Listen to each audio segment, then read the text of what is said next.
이거는 제가 실제로 경험을 했던 건데요. 그냥 안 먹고 덜 먹고 48kg를 찍은 적이 있었는데 그때는 몸매가 진짜 안 예뻤어요. 그런데 제가 운동을 열심히 해서 48kg를 만든 적이 있었거든요. 그때 몸매가 훨씬 예뻤어요. 그 이전 48kg는요, 몸매는 덜 나가는데 뭐 살은 빠진 것 같은데 얼굴 망가져 있고요. 뱃살은 그대로 남아있고 그 다음에 여기 팔뚝살이 그대로 남아있었어요. 그런데 운동을 제대로 하면서 먹는 순서 바꿔줬더니 몸매가 진짜 딱 예뻐지더라고요. 그러니 운동해도 살이 안 빠지거나 다이어트를 해도 내 몸매가 만족스럽지 않다면 이번 영상의 내용을 집중해서 시청을 해보세요. 진짜 중요한 포인트를 놓치고 있을 수도 있습니다. 원장님, 예전에는 하루 이틀만 덜 먹어도 몸이 금방 가벼워졌는데 요즘은 똑같이 굶어도 몸이 그대로인 것 같아요. 혹시 이런 생각 해보신 적 다 있으시죠? 그런데 이게 단순히 느낌만으로 그런 게 아니에요. 실제로 우리 몸이 나이 들면서 변하기 때문인데 문제는 많은 분들이 자신의 몸이 변한지 모른 채로 여전히 예전 방식대로만 다이어트를 한다는 거예요. 그래서 그냥 조금 덜 먹고 무작정 막 많이 걷기만 하시는 분들이 진짜 많은데 효율적으로 다이어트를 하려면 이런 식으로 무작정 걷기만 해서는 절대 안 됩니다. 걷기 대신에 다른 방법을 시도하셔야 돼요. 방법을 알려드리기 전에 왜 나이 들수록 다이어트가 더 힘들어지는지에 대해서 먼저 알려드릴게요.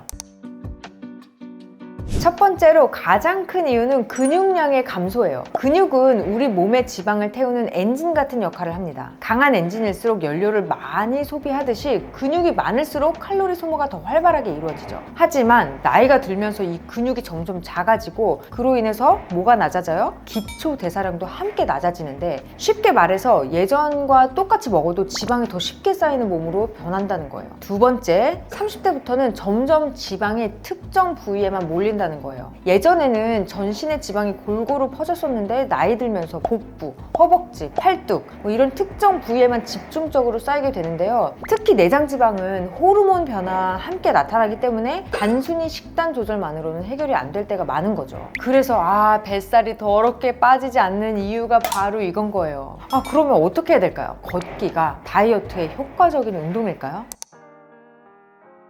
걷기가 건강에 좋은 건 맞지만 다이어트 효과는 생각보다 미미할 수 있어요. 왜냐하면 걷기는 분명 칼로리를 소모해주기는 하지만 지방을 빠르게 태우는 운동은 아니거든요. 우리 몸은 걷기같이 가벼운 운동을 할 때 지방을 아주 천천히 사용을 하는데 즉 걷기로 체지방을 줄이려면 시간이 엄청 오래 걸린다는 거예요. 그렇다면 왜 지방을 빠르게 태우는 게 중요할까요? 먼저 지방은 우리 몸을 움직이고 에너지를 많이 써야만 줄어들거든요. 그런데 걷기 같은 가벼운 운동은 지방을 아주 천천히 쓰기 때문에 체지방을 빼려면 오랜 시간 운동을 해줘야 돼요. 그래서 그 결과 같은 시간을 걸어도 점점 우리 몸은 칼로리를 조금씩 덜 소모하게 되는 거예요. 그래서 걷기를 꾸준하게 해줘도 뭐 어느 순간 다이어트 정체 구간이 오는 게 바로 이 이유 때문인데요. 효율적으로 다이어트를 하려면 빠른 시간 동안에 격렬한 운동을 해주는 게 좋은 거예요. 어떻게 하면 될까요? 저도 직접 효과 본 5kg 뺀 운동 루틴을 지금부터 알려드릴 건데요. 이 운동 루틴은 짧은 시간 안에 우리 지방을 싹 태워주는 효과가 있어요. 그러니까 그동안 걷기만 했는데 변화가 없었다면 오늘 꼭 끝까지 집중해주세요.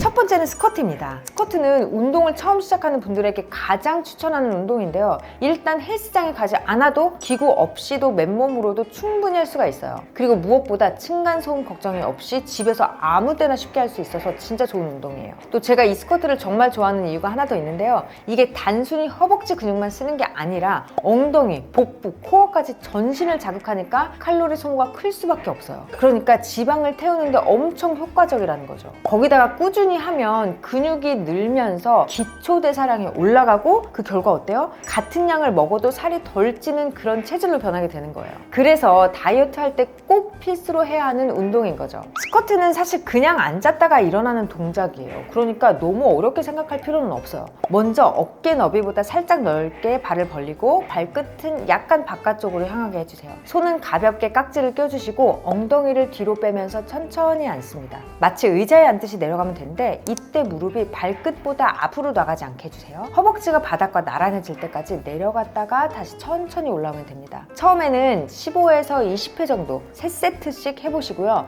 익숙해지면 5세트, 10세트 점점 늘려가시면 됩니다. 주의할 점은 무릎이 안쪽으로 모이지 않게 해주시고요. 허리를 너무 숙이지 않는 것인데요. 일자로 좀 곧게 허리를 펴주셔야지 허리에 무리가 가지 않고 제대로 된 운동 효과를 볼 수 있어요.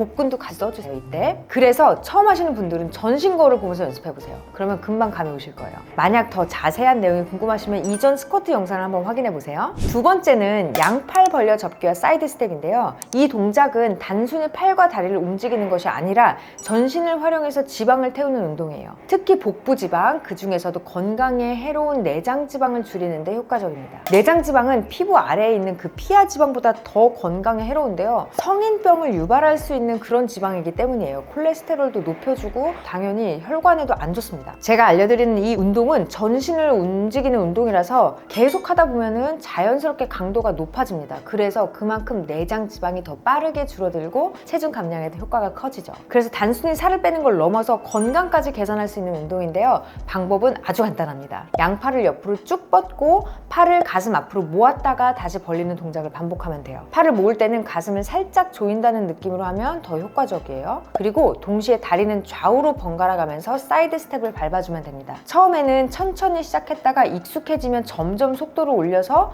숨이 차도록 움직이는 게 포인트예요. 이 동작을 하면 자연스럽게 심박수가 올라갈 거거든요.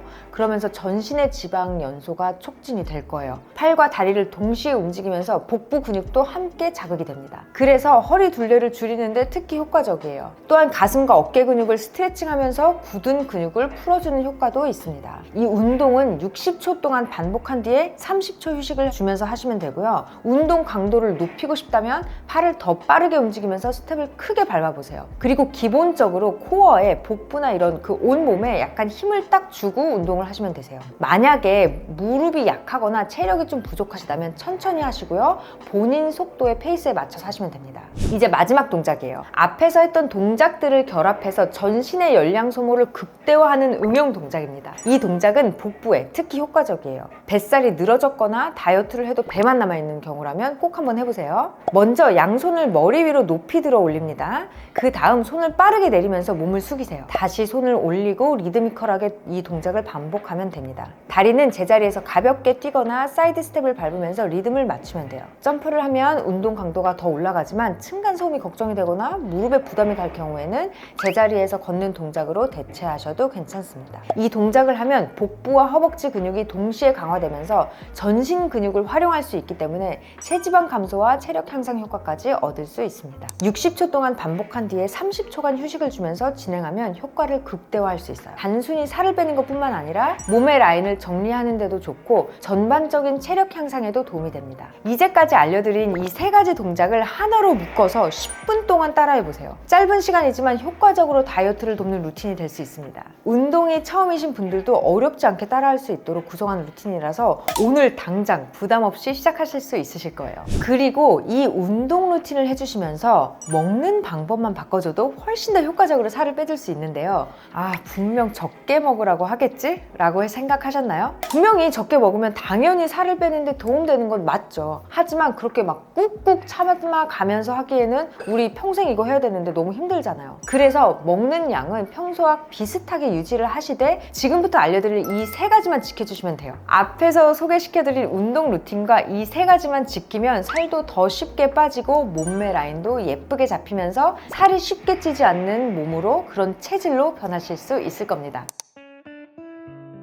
첫 번째, 탄수화물 바꾸기예요. 탄수화물이 살을 찌운다는 건 다들 알고 계시죠? 그런데 왜? 라고 물어보시면 그냥 칼로리가 높아서 라고 생각하시는 분들이 많아요. 사실 진짜 문제는 칼로리가 높아서가 아니라 탄수화물이 몸에서 작용하는 방식이에요. 예를 들어 볼게요. 흰쌀밥, 밀가루, 설탕, 과자, 빵 같은 음식들, 이런 게 바로 정제된 탄수화물인데요. 몸에 좋은 영양소는 다 빠져버리고 혈당만 확 올리는 성분만 남게 되는데, 그래서 아침에 빵이나 흰쌀밥을 먹고 나면 잠깐은 든든하고 막 맛있는데 금방 배고파지고 뭔가 모르게 더 달달한 게 땡기게 되는 거예요. 이 과정에서 혈당이 올라가면 몸은 그거를 낮추려고 뭐를 분비해요? 바로 인슐린이라는 호르몬을 분비하는데, 이 인슐린이 하는 일이 뭐냐면 혈당을 낮춰주기도 하는데 혈당을 지방으로 바꿔주는 역할을 해요. 그 탄수화물이 바로 지방으로 바뀌는 건 아니거든요. 인슐린이 와서 남은 탄수화물을 지방으로 바꾸는 데 도움을 주는 거예요. 그런데 이 지방이 어디에 쌓이느냐? 바로 허벅지 허벅지, 복부, 옆구리 같은 빠지기 힘든 부위에 고스란히 붙게 되는 거예요. 그러니까 정제된 탄수화물을 많이 먹으면 결국에 내 몸이 지방 저장소가 돼버리는 거예요. 저는 환자분들 오시면요, 체형만 봐도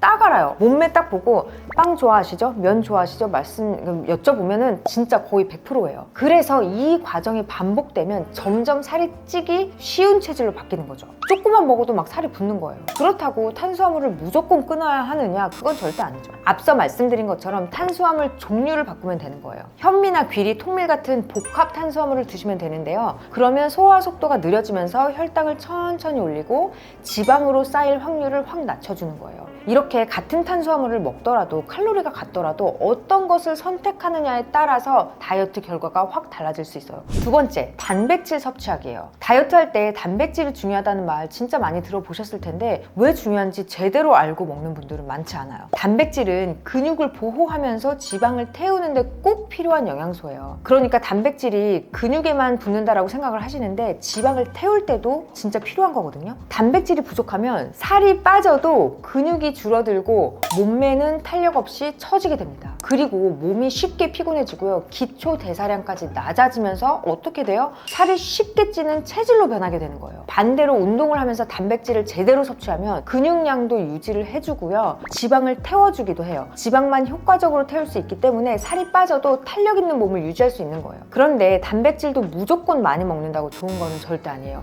몇 가지 꼭 기억해야 할 포인트가 있습니다. 첫 번째, 너무 과하게 먹으면 신장에 부담을 줄 수 있어요. 단백질도 몸에서 필요 이상으로 섭취하면 다 쓰지 못하고 부담이 되어서 적당한 양만 먹는 게 중요합니다. 두 번째, 동물성 단백질과 식물성 단백질을 균형 있게 섭취를 하셔야 돼요. 단백질이라고 해서 닭가슴살만 주구장창 먹는 게 답이 아니고요. 콩이나 두부 같은 식물성 단백질도 함께 섭취해줘야 훨씬 좋습니다. 비율은 식물성 2, 동물성 1, 2대1로 섭취하시는 게 좋아요. 이렇게 섭취하시면 몸에도 부담이 덜 가고요. 단백질 흡수율도 훨씬 좋아집니다. 단백질을 제대로 먹으면 다이어트 후에도 탄력 있는 몸매를 유지할 수 있고 요요도 막을 수 있어요. 그러니까 단백질 꼭꼭꼭 챙겨 드세요. 세 번째, 혈당 스파이크 관리예요. 같은 음식을 먹어도 어떻게 먹느냐에 따라서 살이 더 찌고 덜 찔 수 있다는 거 알고 계셨나요? 특히 다이어트 중인데 허벅지랑 뱃살이 유독 빠지지 않는다면 혈당만 급격히 오르는 식습관 때문일 가능성이 진짜 커요. 그런데 이 혈당 스파이크만 줄여도 같은 음식을 먹으면서도 지방이 덜 쌓이고 살이 빠지는 속도도 훨씬 빨라질 수 있습니다. 혈당 스파이크를 줄이려면 밥 먹는 습관부터 이제 바꿔야 돼요. 혈당이 천천히 오르게 하려면 식이섬유, 단백질, 탄수화물 이 순서대로 먹는 게 핵심입니다. 예를 들어서 외식할 때도 집에서 밥을 먹을 때도 밥부터 먼저 떠먹지 말고 야채 반찬을 먼저 먹고 그 다음에 고기나 생선 같은 단백질을 먹고 그 다음에 마지막으로 밥을 먹는 거예요.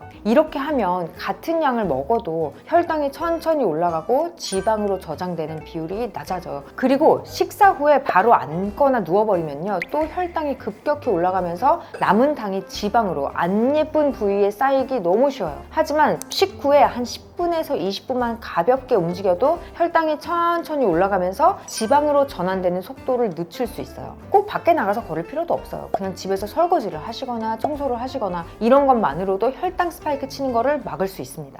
오늘도 영상 봐주셔서 정말 감사드리고요. 이 영상이 도움이 되셨다면 구독과 좋아요 부탁드립니다. 다음에는 더 유익한 다이어트 꿀팁으로 찾아올게요. 궁금한 거 있으면 댓글 달아주세요. Love yourself, love your body. 오늘도 당당하게 저는 다음 영상에서 만나 뵙도록 하겠습니다.